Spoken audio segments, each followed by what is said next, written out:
Bienvenidos al Club de Fútbol de Sunderland, mis amigos Mexicanos. And how are the lads? Right, hello everybody and welcome to another video on the channel. This time it's my match preview for the Burnley game. Yes, it's only the second game into the new Premier League season that we've waited for so long, and me and Gilesy can't get together for a bloody video. What's the world coming to? Now, as you can tell by the beautiful views behind us, I'm at Costa del Wolsingham by the reservoir. So me and Paul have had to do separate videos. Paul did his yesterday. Paul is a bit more in depth than mine is. But hey ho, here's mine. But before we get started, I know some of you love this. But please hit the thumbs up and subscribe if you're new. Our numbers are flying and it's all thanks to you. That's the only time I mentioned it, I think. But yes, and of course, all videos by Jazzy and Steve are brought to you by our sponsors, Tanway Garage Doors. West Ham last Saturday. First game back in the Premier League after 8 years. And a word to sum it up would simply just be wow. I mean, absolutely wow. I mean, I know all week I was saying 3-0, it's going to be 3-0, it's going to be 3-0. But even I thought that might be me just being a bit overexcited about the Premier League season, being a bit over-optimistic, you know, and maybe getting carried away with what we knew was coming. But I still stuck with it, and I still said 3-0. And we got it. We got it. Brilliant performance. It really, really was. First off, we looked comfortable. First of all, the atmosphere, the wise men say before the kick-off. Oh, it had a lump in my throat. It was just so loud. It was absolutely magnificent. The T4 of the Lambton Worm was absolutely brilliant for, obviously, history from the area. And like I say, it was absolutely fantastic to see that the Stadium of Light was absolutely jam-packed. Now, I mean, I've seen a couple of posts from West Ham fans saying first game back in the Premier League after 8 years and they couldn't sell all the seats. However, the picture they took, or the picture they used, was actually the weekend. But never mind. But yeah, West Ham came up. They know West Ham weren't really very optimistic about the game. They're not happy with their business they've done through the summer. And they're not happy with Graham Potter. Like I say, the transfers made and the kind of football he played. And it was clear to see. First off, Paul Jazzy said he reckons West Ham might be the best team. I still think we probably dominated the majority of the possession. But we only created one chance, which was worrying a little bit. But we were dominating possession, not dominating, but we had more of the ball. But one thing, and I said it in the vlog, that was clear to see for me, every time West Ham had the ball, they looked as though they could create something. So every time they got the ball, also, there were levels above every team we played against last season. Which, bear in mind, they didn't play well, it's a look at what we're going to be coming up against. If they didn't have the greatest of games, but still looked levels above everyone we played last season, I mean, if we didn't already know, we know this season is going to be a tough one, but it couldn't have got off to a better start. Fantastic performances all around the pitch. I thought Ronaldo was fantastic. I thought Talby was brilliant. He was maybe not looking that great in pre-season. He tell you he was quick and things like that, but I thought he was absolutely fantastic on Saturday. I felt sorry for Jensen Sales, obviously going off injured, but it's obviously good to see that he is still available. So it was only a minor knock. But I think a touching thing from the game was that the 3 goal scorers were three players who were with us last season. Obviously, Mayenda with a brilliant header, backtracking against the defender. I mean, to be fair, he had no right to win that because the defender marking him was twice his size. And then obviously, big Dan Ballard stayed up there from the corner. A Dingra with a wicked cross back in the box. And then a bullet down Ballard header to make it 2-0. And then I loved Isidore's interview after the game where he said his teammates were shouting, just keep the ball, just keep the ball, just keep the ball. And in his head he was thinking, nope, I've only got one thing on my mind. And it was just reminiscent of the Coventry game. Ran out wide, got the ball, knew one with him, ran into the box and just tucked it in the bottom corner. Should the keeper done better? Yes. Did he? No. End of. 3-0. Sunderland back in the Premier League. And it was an absolute joy to watch. We were top of the league until the Man City game. And I bet you are like me and screenshotted the league table before Man City kicked off. So we were top of the league. But yeah, so 3-0 on Saturday, back in the league, back in the Premier League. The atmosphere was outstanding. The performance was brilliant. Brilliant to see all the new faces fitting in and playing the way it did. Siddiqui was phenomenal. Diarra was outstanding. Xhaka was just the general. I mean, Dingra, Talby, they were all fantastic. And I think it's a brilliant sign of what's to come. Alderweireld coming off the bench for Jensen Silt. Alderweireld just looked phenomenal. He was winning the balls in the air. He was passing. He looked calm on the ball. And then obviously on Sunday we brought in another player. Where's he going to fit in? We do not know. But it's good to have these options. But up next is a team that we are very familiar with from last season. involved in a promotion push with them for the majority of the season until we kind of just accepted our playoff fate, and that is Burnley away down at Turf Moor. Lost 3-0 in their opening game, but it was against the Spurs team, which have improved, and like I say, they're on the back of a little bit of success, should we say. The result last week, you can't really take much from, really, apart from the fact that we know that they can't defend like they did last season. Last season, I'm going to be honest with you, and Burnley fans, you probably won't like me saying this if you're watching, you were the most boring team in the Championship last season. Absolutely the most boring team I've seen all season. But you didn't concede goals. The majority of your goals, games were 0-0s, 1-0s. That was it. I don't think there was many games where you absolutely pumped anyone.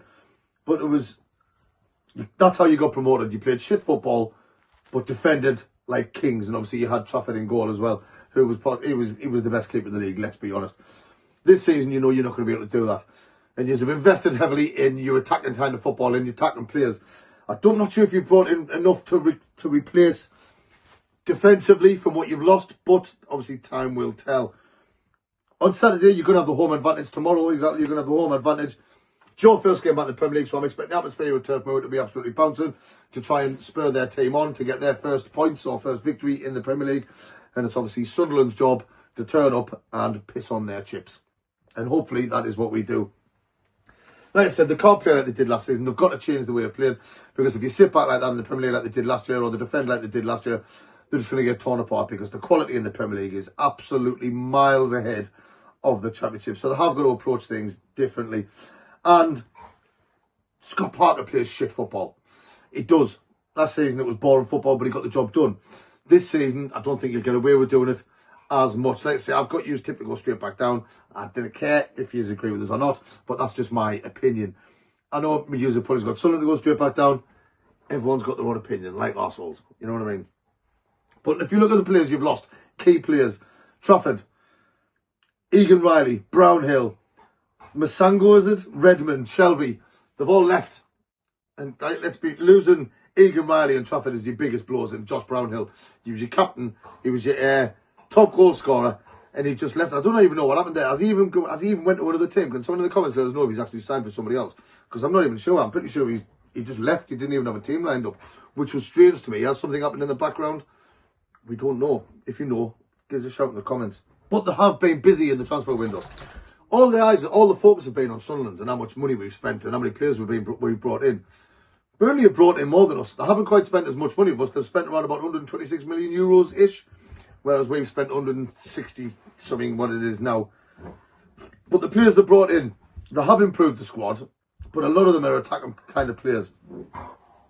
They had Marcus Edwards on loan last season. Obviously now they've turned it into a permanent deal. Marcus Edwards brought in from Sporting. Anthony brought in from Bournemouth. Premier League experience, good addition. Humphreys in from Chelsea. Oh bloody hell. Oguchuk. Oh, Jesus Christ. You know who I'm talking about. Oguchukwu from Chelsea. Bloody hell. And Brozier from Chelsea. There's something on anyway, because you've signed 3 Chelsea players. But that Oguchukwu was your new record sign for 25 million. We know he's a good player. He scored goals for Chelsea last season. Will you be able to do it in your team? I hope not on Saturday. Also brought in Dubravka from them from those fellows down the road.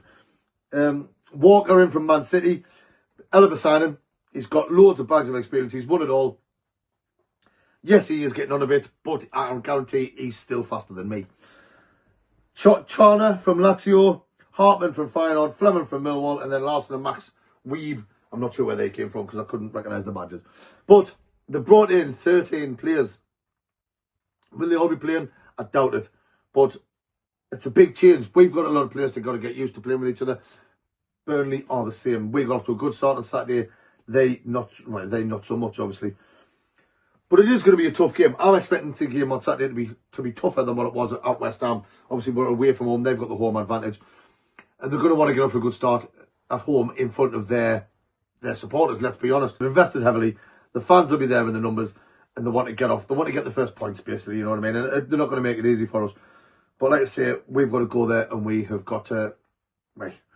We've got to do what we do. I want us to go into the game confident because we've got no reason not to. Just not overconfident. We need to get there, stick to the plan. And I'm sure Xhaka, after you seen on Saturday when we went 2-0 up, he was still shouting and screaming at everyone. They tell him to keep focused, calm down, keep focused, because there's still not a job to do. And that's something we haven't had maybe for a long, long time. So hopefully he can keep everyone grounded tomorrow and guide us to another victory. Right now, moving on, we're going to talk about the Red and White Wizards, Sunderland, obviously. Now, it's been a bit of a good week, if you will. Obviously, we're still coming off the back of that magnificent victory on Saturday. The day later, we signed Nordi McKeely from Paris Saint-Germain, which what a signing that is, by the way. He's predominantly a right-back, centre-back. He's predominantly a right-back who can play centre-back and also right midfield. Now, he hasn't come here to sit on the bench. And Regis Lebris said that he's available to play on Saturday. Will he go straight in the squad? What do you think? Let me know. Or is he going to have to sit on the bench and wait for his chance, really? News today. Obviously, I mentioned Silk before. He went off injured, which was a shame because he was having a good game. But apparently he's fit. It wasn't anything big, and he is available for tomorrow. But do you think he'll keep his place, or do you think Alderete will come in and start alongside Big Dan Ballard? News that came out today. I don't think it's actually official yet, but it is happening. Nectarius Triantis, we haven't seen much of. We've had him for 2 years. He's been out on loan, pretty much all of it with Hibs. He got Hibs as Player of the Year last year. He wanted to stay and fight for his place in pre-season with Sunderland. But it looks as though that we've agreed a deal with Minnesota United, or a team in Minnesota, over in the US of A on a permanent deal. So expect that one to be finalised very soon. I don't know how much it is, but I can't imagine it being keep loads, you know what I mean? Also, the big talking point this week is that Sunderland have got a whole new country supporting them. I know Paul mentioned it, and it's massive. It's absolutely massive. On Twitter or something, they said that they pick a team in Europe to support, and they pick Sunderland. And let's be honest, online it has just went absolutely nuts. So all I want to say to our new supporters is bienvenidos al Club de Fútbol de Sunderland, mis amigos mexicanos. And how are the lads? But yes, Mexico is supporting Sunderland, and it's good to see because there's loads of them, and it's going nuts. It's taken off online, and I might even get myself a Mexico shirt. Why not, eh? Why not? They'll be cutting around in Sunderland tops. I'll cut around in a Mexico shirt. But yes, going on to the game. The game against Burnley tomorrow. We've had a great start of the season. Like I say, we've got to go into confidence, but we've got to stay smart. And I'm under no illusion that the team are capable of doing that. They'll get rid of the excitement of the win on Saturday. And now they're just going to be calm and go into this game and get the job done. Going into the lineup, I think pretty much, I think it's going to be the same lineup with one change, I believe. Silt will be put on the bench, and I think Alderete will come straight in because, well, let's be honest, when he came off the bench, he was phenomenal. He got an assist. He was winning everything in the air. He was calm. He was pinging passes about, and it was a joy. It was good to see. So my lineup, I went with Roofs in goal, who made a cracking debut.